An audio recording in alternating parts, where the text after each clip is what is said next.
Welcome to another episode of How to Blank in 15 Minutes. Today's topic will be how to create three-dimensional characters in 15 minutes. I am one of your hosts, Chantelle Aimée Osman, and I am here with Bryan Young. What is your number one tip for creating realistic and three-dimensional characters? I think part of it is to remember that people are complicated and that what they say and what they do are sometimes two very different things. I think that's the biggest one, is that we can see a character tell us through the narrative, whether that's third person limited or whether that's first person narrative, sort of tell us in their thoughts who they are. But until we see them actually act and show us what those decisions truly are in their actions, we don't actually know what they're made of. And so the dissonance between those things, between what they say and what they do, creates really complex characters. But I also think another major thing that people need to create complex characters is to understand that there's a whole bunch of stuff going on, right? There are things that a character is willing to do or say. There's a layer to the character of things that they would never say but think. And there's a layer deeper than that in their subconscious that are things that they don't even want to think but are still true to themselves. And when you get conflicts between those different layers of a person, it creates really interesting 3D characters. Well, I think things are twofold here. I like how you went to next level, boss level explanation of 3D characters, because where I was going to start was kind of by telling them what not to do.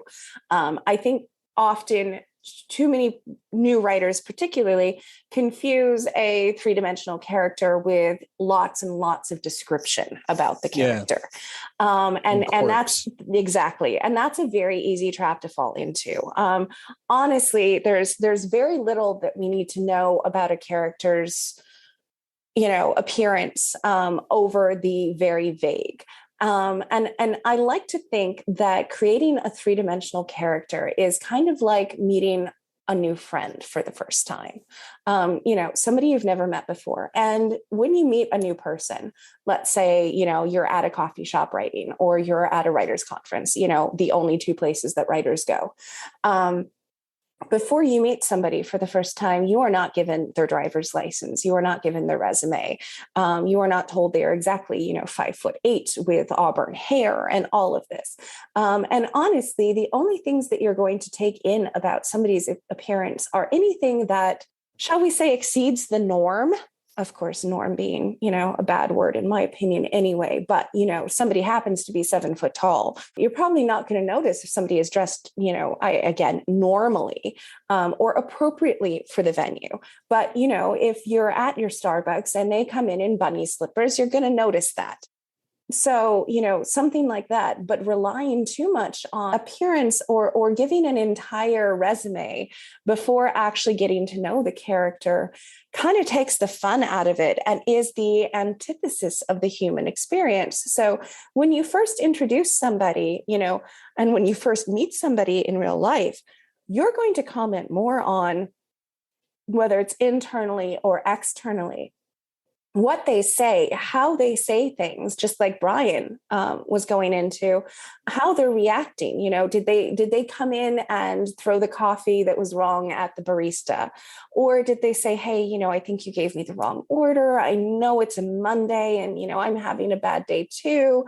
You're going to extrapolate a lot more about that character from how they reacted to that situation than you are by knowing that, they had on a white button-down shirt, blue jeans, gray socks, and brown shoes. Well, I do think that you can use, I think one of the most important things you can do for characters is offer contrast, and you can do that in a lot of different ways.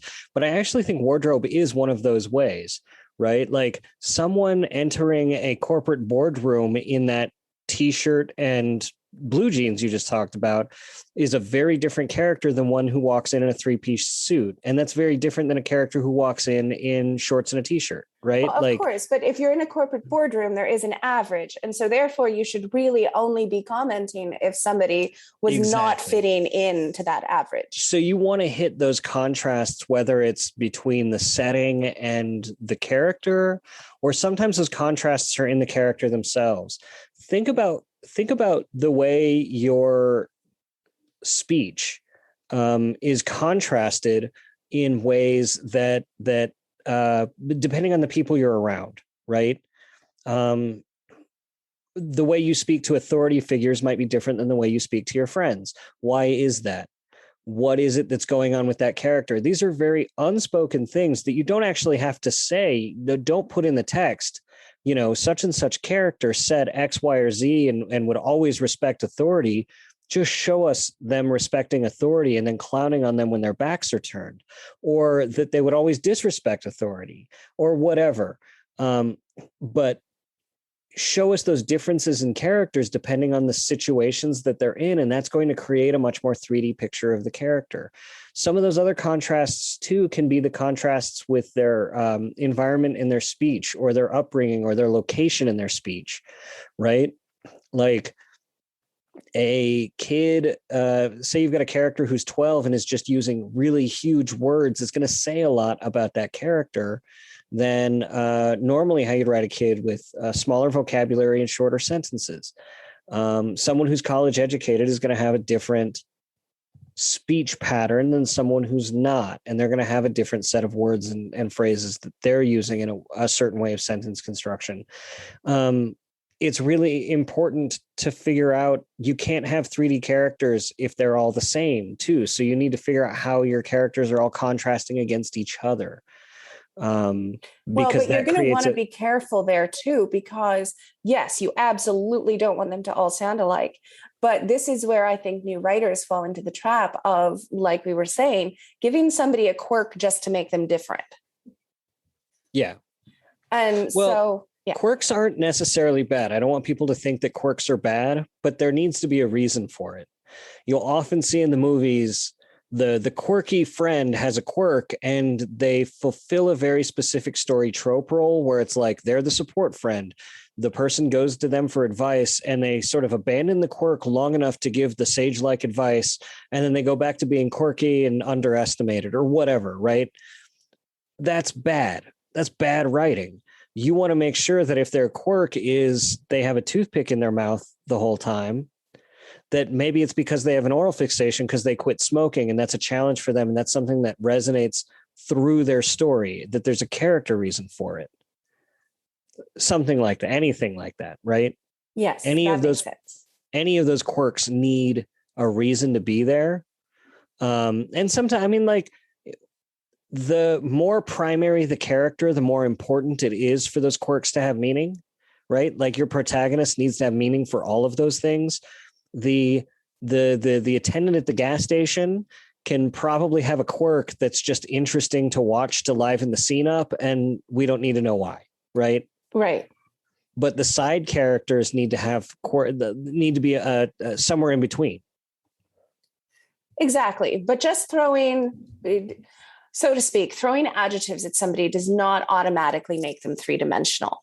Making them human makes them three-dimensional, and making sure that they're reacting in, like Bryan was saying at the beginning of the episode, reacting in ways, because honestly, humans rarely react really overtly for whatever stimulus. They think 5 steps around and react based on prior experiences, real needs that aren't said. So creating that is even more important than falling back on a quirk. Well, and part of the thing is like, when you're creating a 3D character, you really need to tap into yourself, right? You're the only person that you know with 100% certainty, and no one will ever know you as well as you do. But because you're a writer and because you're a sensitive soul like we are, not that Chantelle will admit it. I'm a robot, Bryan. I know. We talked about this earlier. But people are going to, on average, work toward very specific goals, and they're going to do things to help achieve those goals. And sometimes those goals are very, very basic, right? Survival, right? Getting away or whatever. And sometimes they're more Machiavellian. And you need to make sure that your characters are acting in very logical ways for the audience based on the situations they're in and what those super desires are. Exactly, because it's one of those how to win friends and influence people tricks. That is, once you figure out what the other person really needs, then you can get whatever you want. And honestly, that's kind of how you should base your characters, figuring out what they need, and operating from that center. But that's not always the easiest thing. So you need to figure out what you would do if you were in that position, and how you think and how your feelings are processed, and interrogate the people around you and ask them how they react in these things. It's really important to be in touch with your feelings in order to imagine how people are going to react, let alone characters, and how to do it in a realistic way. Study psychology, see a therapist. I actually gave this advice to somebody in one of my classes just this past weekend. They're like, how do we write more compelling characters? And it was like, yourself better. And they're like, well, how do we know ourselves better? And it's like, even if you don't think you need therapy, you need therapy. Go talk to your therapist. And I guarantee if you meet your therapist and learn more about the inner workings of you, you're going to understand and be able to expand that knowledge of how you work to the people around you in really, really interesting ways that are going to improve your writing. Of course. No, I am a huge proponent of therapy as well. And I think we all need it. And it is an insightful writing tool. But in the interim, I do think that just honestly being observant. And if you can for example, I don't know if you have families like mine, but if you can kind of have a family dinner and step back from it for a moment and just watch how people react to each other, and especially knowing these people well, if they're your family, and what what their needs are, and why they're reacting the way they are, and just watch how they're interacting. I think that's a lesson in and of itself. So I'll tell you a shortcut for this, and you can tell me how ridiculous this is. But when I was just starting as a writer, the way I kind of stumbled into learning a deeper craft in crafting 3D characters was I would write my characters I would write the parts, whether this was in prose or in screenwriting, for dead actors. And then on my rewrites, I would revise for a living actor, and it would create enough of that contrast between two real life people and how I imagined their performances might be. And it created enough of that bridge that my characters didn't feel so cardboard. Though if I went back and revisited a lot of my early work, I'm sure I would find that they are just paper thin cardboard. But that was something that helped me as a tool to sort of imagine how they could live and breathe. Because I consume movies like candy, I guess. Honestly, I do that all the time, Bryan. Like, especially when I'm first starting out and don't even have necessarily names for my characters yet, I will cast them. I'll be like, this person is X actor type or X actress type, and I'll give them the name of that actor or actress and be like, okay, now I know how they'll react in this situation because this is kind of that personality type. And it does kind of give a shorthand to, putting a real person in, as opposed to just creating something out of whole cloth. Yeah, no, I think so. Now I feel very validated. Well, I'm glad. That's really my goal in life. But it's not something I rely on as much anymore, because I think I'm working to create things that are a little bit more complex. And really, part of creating a 3D character is giving them a 3D challenge to tackle, right? And showing us the choices they make, and make the choices that they're forced to make even more difficult. And that giving a character an impossible choice.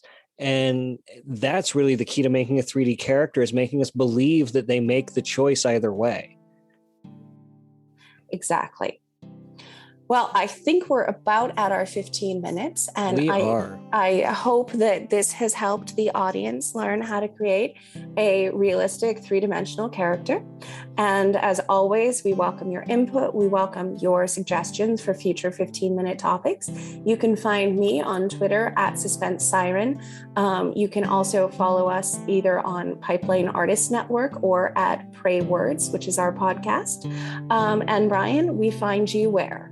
You can find me on Twitter at Swankmatron, or you can sign up for my newsletter at swankmatron.com. All right, until the next 15.